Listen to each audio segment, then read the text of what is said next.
देश भर में कई कानूनों से जुड़े बदलाव देखने को मिल रहे हैं। सबसे पहले क्रिमिनल जस्टिस में 3 बदलाव देखने को मिले, जिससे आईपीसी की जगह भारतीय न्याय संहिता और सीआरपीसी की जगह भारतीय नागरिक सुरक्षा संहिता और इंडियन एविडेंट एक्ट की जगह भारतीय साक्ष्य अधिनियम ने ले ली।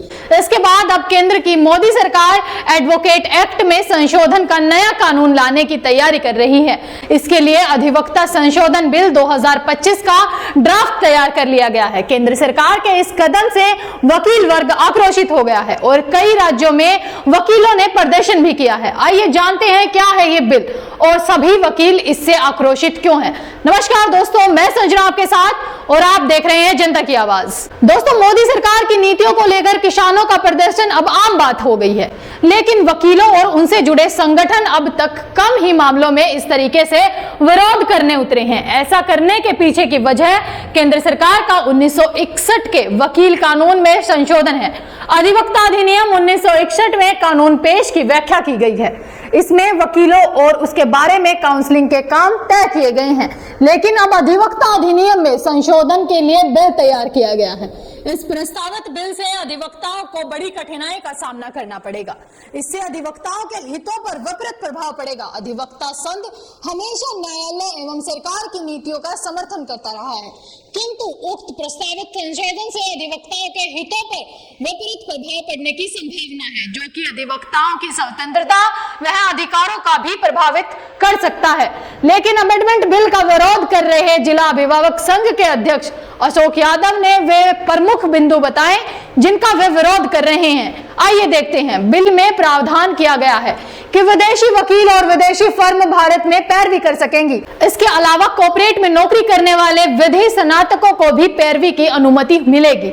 बार काउंसिल ऑफ इंडिया और राज्य अधिवक्ता परिषदों में निर्वाचित सदस्यों के अलावा 3 शासकीय सदस्यों की नियुक्ति की जाएगी। वकीलों के खिलाफ उपभोक्ता आयोग में सेवा में कमी को लेकर परिवाद दायर किया जा सकेगा।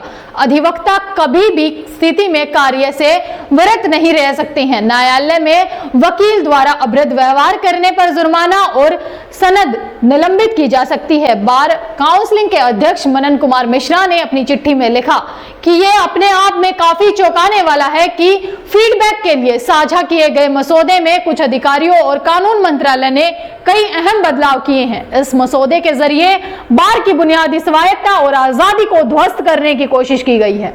देश भर में वकील इस विषय पर न सिर्फ आंदोलित हैं, बल्कि अगर इस तरह के निरंकुश प्रावधानों को जानते बूझते हुए नहीं हटाया गया, तो फिर तुरंत संशोधित नहीं किया गया, तो फिर बड़े पैमाने पर और कड़े प्रदर्शन होंगे।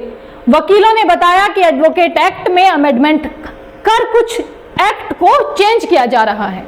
उन्होंने कहा कि 35A को चेंज किया जा रहा है, जिसमें किसी भी तरीके से हड़ताल या काम बंद करने पर रोक लगाई जा रही है। जो भी ऐसा करेगा उसके खिलाफ कानूनी कार्रवाई की जाएगी। उन्होंने कहा कि अमेंडमेंट में यह भी प्रावधान है कि केंद्र सरकार बार काउंसिल ऑफ इंडिया को कोई भी डायरेक्शन दे सकता है, जिसे मानना बार काउंसिल ऑफ इंडिया को जरूरी होगा।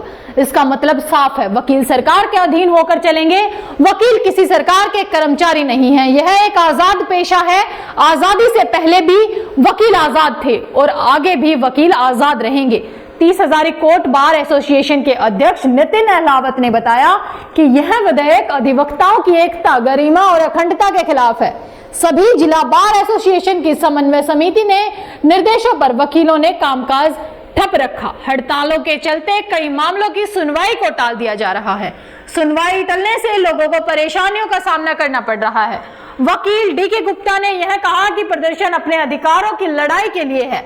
यह विधेयक न्यायपूर्वक, अनुचित और पक्षपातपूर्ण करने वाला है। नए विधेयक के जरिए वकीलों को बांधने की कोशिश की जा रही है। दोस्तों, बीजेपी सरकार के हाथ में अब सब बागडोर है, तो उसका मानना है कि वो इसे कठपुतली की तरह जैसे चाहे वैसे चला सकती है।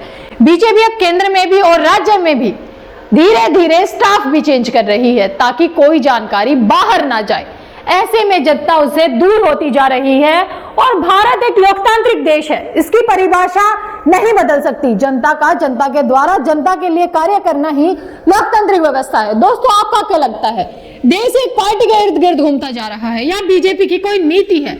हमें कमेंट बॉक्स में कमेंट कर अपनी राय जरूर बताएं और ऐसी खबरों के लिए देखते रहें जनता की आवाज। इस वीडियो को लाइक करें, शेयर करें और अगर पहली बार जनता की आवाज न्यूज चैनल को देख रहे हैं तो चैनल को सब्सक्राइब भी करें और घंटी जरूर बजाएं, चैनल की भी और सरकार की भी।